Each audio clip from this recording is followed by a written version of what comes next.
o Chega foi tão contundente neste debate? Foi assim tão má a gestão política por parte do Governo em relação a esta crise? O Chega, se fosse Governo, teria feito melhor? Permita-me dizer alguma coisa, que eu acho que é facilmente comprovável pelas imagens, assim cada um de nós queira vê-las. Muito se diz aos sete ventos que a bancada do Chega no Parlamento é sempre uma bancada algo difícil de conter e de acalmar. A postura que a bancada parlamentar do Partido Social Democrata teve hoje no Parlamento é verdadeiramente indigna. Por quê? Mais se assemelhava a um grupo de selvagens. Porque André Ventura bastava dizer uma sílaba que era imediatamente esmagado e interrompido, e aliás, quem achar que eu estou a exagerar ou a pior, a mentir, é só verem as imagens que estão gravadas, é facilmente comprovável. Foi absolutamente inaceitável a postura da bancada do Partido Social Democrata, pela simples razão de que a pessoa nem sequer conseguia expressar-se e já a bancada do PSD estava em cima do Chega.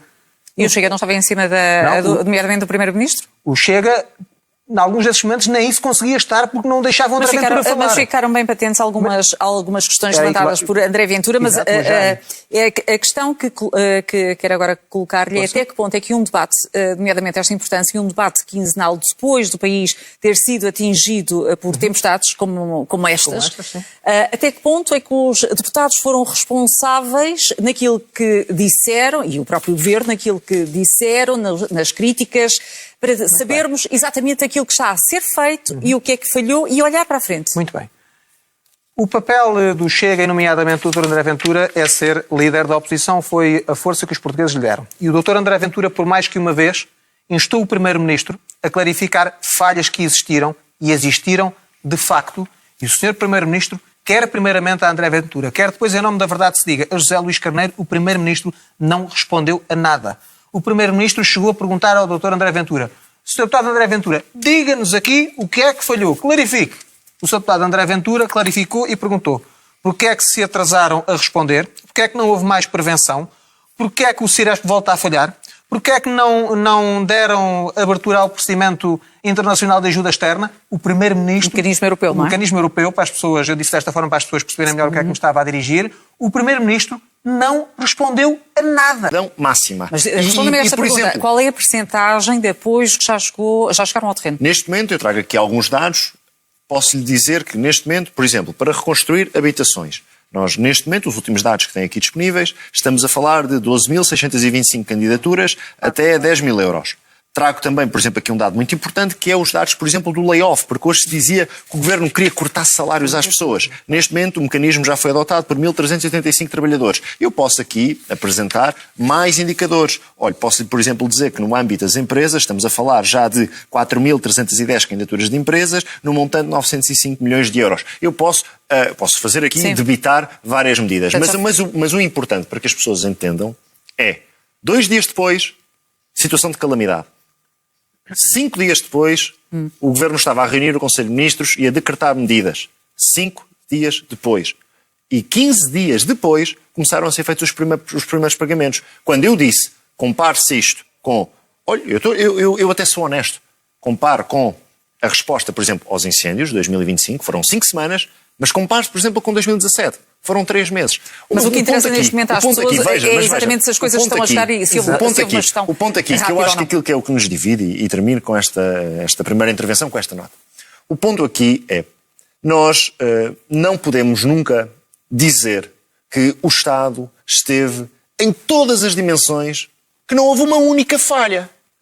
Isso seria, olha, eu vou usar um termo muito, muito franco, seria completamente idiota, seria ignóbil.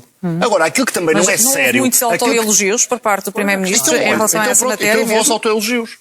Olha, eu venho aqui buscar uma pessoa, não é do meu partido. Tem que haver a Fátima. Não monopolizes o debate, senão isto é uma agenda de propaganda. Eu estou a responder uma agenda de propaganda. Eu estou a dizer que não é sério dizer que o Estado falhou, que não reagiu, que não apoiou. Não é sério. Agora, eu também sou daqueles que diz para as pessoas que ainda hoje, por exemplo, estão sem eletricidade em casa. Sim, que ainda são bastantes. Esse facto conta. Deixa-me ouvir a Fátima agora. Eu não pude citar, mas já cito uma pessoa de outro partido que Presidente da Câmara Municipal de Coimbra. Coimbra. Vê como sabe, a Presidente da Câmara Municipal de Coimbra diz muito obrigado ao Governo. Muito bem, tendo em conta que o Plano Português de Recuperação e Resiliência vai ter contributos, pelo menos assim espera o Presidente do PSD e Primeiro-Ministro, O Chega vai dar também contributos quando souber exatamente o que é que está em causa? Oh, Cristina, vamos dar contributos, com certeza, como sempre damos. Mas antes disso, permita-me dizer uma coisa. Aquilo que se passou aqui foi mesmo que se passou no debate. Então. A Cristina perguntou ao Alexandre, dê-me dados. E o Alexandre fala em candidaturas. A Cristina não perguntou candidaturas, perguntou quanto é que já foi pago. E isso o Alexandre não respondeu. E não respondeu porquê? Porque não consegue, porque não pode responder. Disse que 1.385 trabalhadores já estariam em layoff. Foi o mesmo não é? que se passou no Parlamento. De não sei quantas mil candidaturas, muito obrigado. Isso vão haver muitas mais. Os portugueses não é com candidaturas que se governam ou pagam as contas. Portanto, mas eu ainda quero repetir também, porque eu não posso deixar passar esta jogada de propaganda governativa que o Alexandre aqui fez. Não sou eu que digo. Bombeiros queixaram-se que estavam à espera de ordens para poder acudir às pessoas e não tinham ordens dadas para o poderem fazer. Várias pessoas de várias populações se queixaram que as ajudas foram tardias e mais tardias, em alguns casos, não resolviam os seus problemas. Não sou eu que digo. Não é o Chega que inventa. São as pessoas que dizem, que contam às televisões. Portanto, não venha agora aqui o Alexandre ou qualquer outro elemento da AD justificar o injustificável. Tenho pena. Eu não fico feliz com a desgraça do meu país. Adorava, e se assim acontecer, cá estarei para dar os elogios que o Governo merecer. Mas não merece. Neste caso, não mereceu.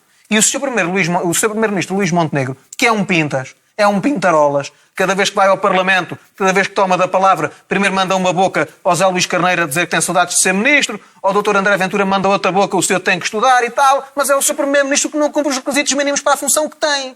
Portanto, devia-se preocupar mais em falar menos e governar. E aquela canção que a AD eternizou, deixem o Luís trabalhar. A questão não é não deixarmos o Luís trabalhar. Aquilo que parece é que o Luís não sabe trabalhar. Muito bem, se calhar está na altura. Deixe-me só terminar. Só para terminar. Mas não monopolizo. Não. O meu colega Alexandre, quem gosta, aliás, bastante, é que monopolizou. Sim, tem excesso de tempo, comparativamente convosco. Exatamente, é por isso. Agora, o Governo tem que, 10 mil euros, tem que explicar às pessoas o que é que anda a fazer. 10 mil euros ajuda a quem? Ajuda em alguma coisa?